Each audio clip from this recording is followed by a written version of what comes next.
Hello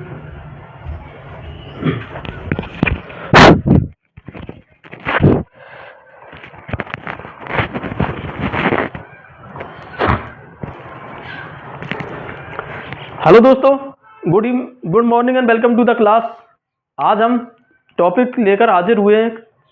exam को नज़दीक देखते हुए टॉपिक जो है बड़ा इंपॉर्टेंट टॉपिक है, उसको देखेंगे।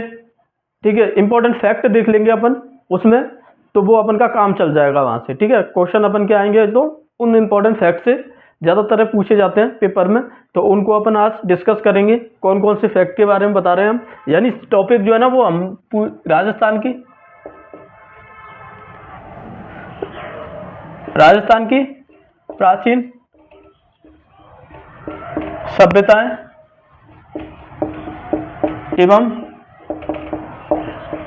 संस्कृति, ये वाले टॉपिक की बात कर रहे हैं हम। राजस्थान की प्राचीन सभ्यताएं एवं संस्कृति।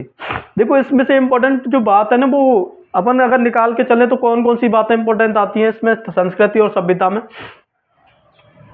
सबसे पहले आती है सभ्यता,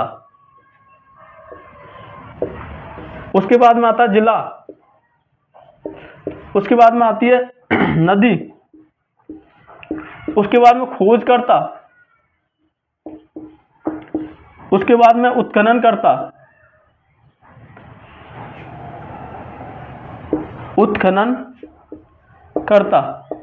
और उसके बाद में प्राचीन नाम या उपनाम।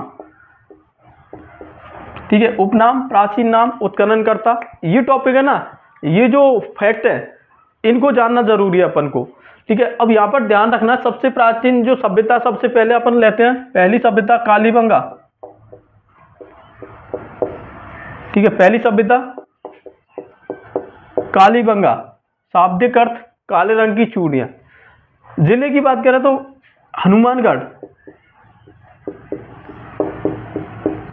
ठीक है, हनुमानगढ़ जिले में कालीबंगा सभ्यता का विकास हुआ। कौन से जिले में?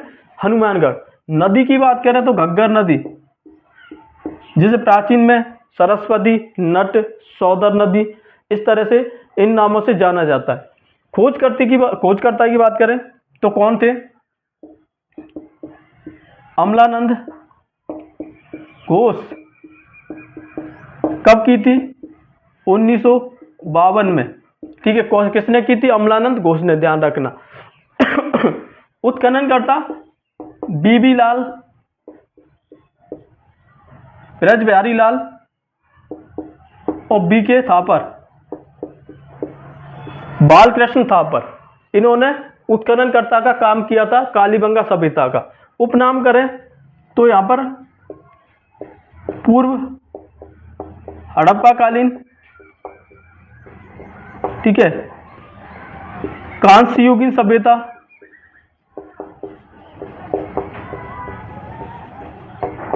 प्राग हड़प्पा कालीन, कुछ इस तरह के नाम है इसके। ठीक है, ये इसके उपनाम हो गए। तो यहां पर ध्यान रखना, कालीबंगा सभ्यता हनुमानगढ़ जिले में विकसित हुई थी, घग्गर नदी के किनारे। उसके बाद में खोजकर्ता जो है वो कौन थे? अमलानंद घोष, 1952 में खोज की थी। उत्खननकर्ता बीबी लाल और बीके थापर, ये थे। उसके बाद में बात करें इसके उपनाम क्या थे, तो कांस्ययुगीन सभ्यता, प्राग हड़प्पाकालीन सभ्यता, हड़प्पाकालीन सभ्यता, पाच्य हड़प्पाकालीन सभ्यता, इस तरह के नाम मिलते हैं कालीबंगा के। दूसरा नाम देखते हैं। दूसरी अगर बात करें तो इंपॉर्टेंट फैक्ट देखते हैं अपन। अहाड़ जिला कहां था? जिला उदयपुर। अहाड़ सभ्यता का विकास हुआ था उदयपुर जिले में। नदी की बात करें तो आयड़ बेड़च नदी, आयड़ जिसी को जानते हैं बेड़च नदी के नाम से। उसके बाद में खोजकर्ता कौन थे इसके? तो खोजकर्ता थे अक्षय कीर्ति व्यास, ये खोजकर्ता थे। कब थे? 1953 में। ठीक है, अक्षय कीर्ति व्यास ने खोज की थी इनकी। और अगर बात करें उत्खननकर्ता कौन थे, तो SD सांखलिया, यानी हसमुख धीरजलाल सांखलिया और RC अग्रवाल, हसमुख, तीरथलाल साखलिया और आरसी अग्रवाल।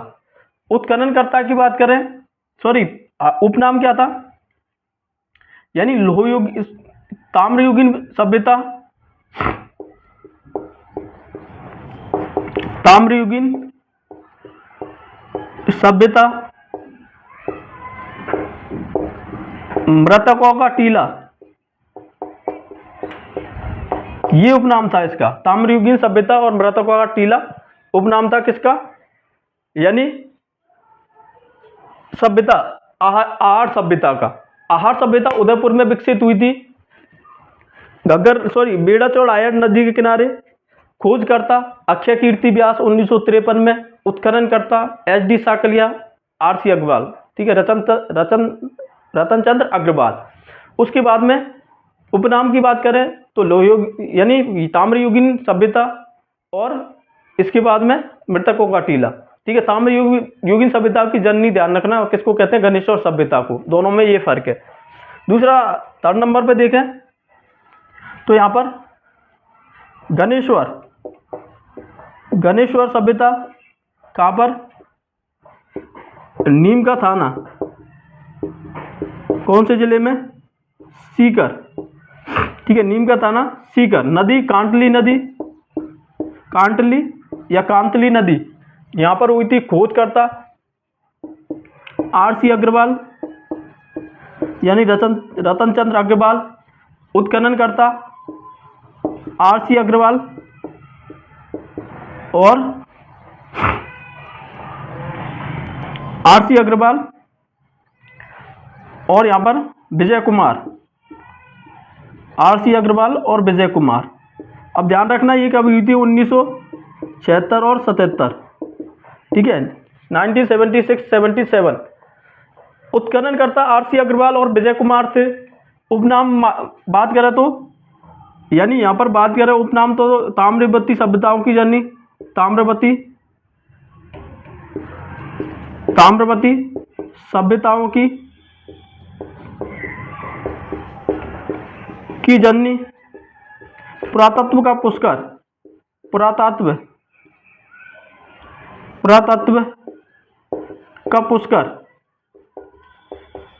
का पुष्कर, ताम्रवती सभ्यताओं की जननी और पुरातत्व का पुष्कर।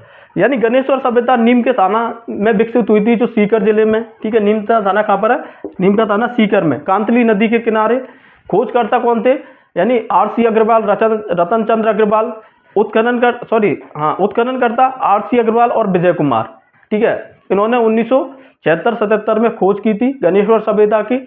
इसके उपनाम जो है ना वो क्या है, ताम्रवती सभ्यताओं की जननी और पुरातत्व का पुष्कर। ऐसे दूसरा देखो 4 नंबर पे आता है बैराट सभ्यता।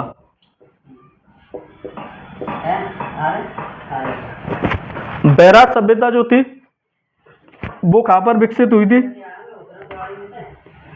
बैराट सभ्यता जो थी वो कोटपुतली बहरोड,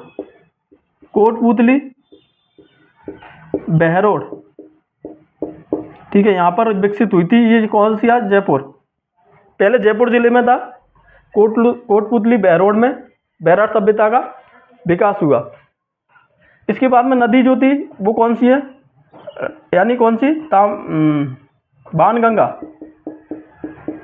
बाणगंगा नदी के किनारे। खोजकर्ता कौन था, दयाराम साहनी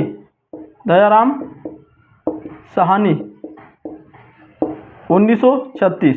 दयाराम साहनी यानी राय बहादुर दयाराम साहनी, ठीक है। उत्खननकर्ता कौन थे, नील रतन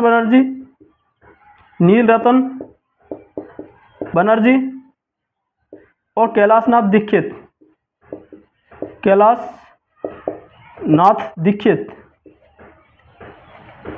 नील रतन बनर्जी और कैलाशनाथ दीक्षित।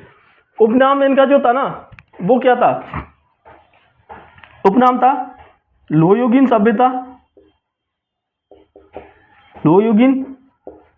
सभ्यता, प्राचीन युग की चित्रशाला, प्राचीन युग की चित्रशाला।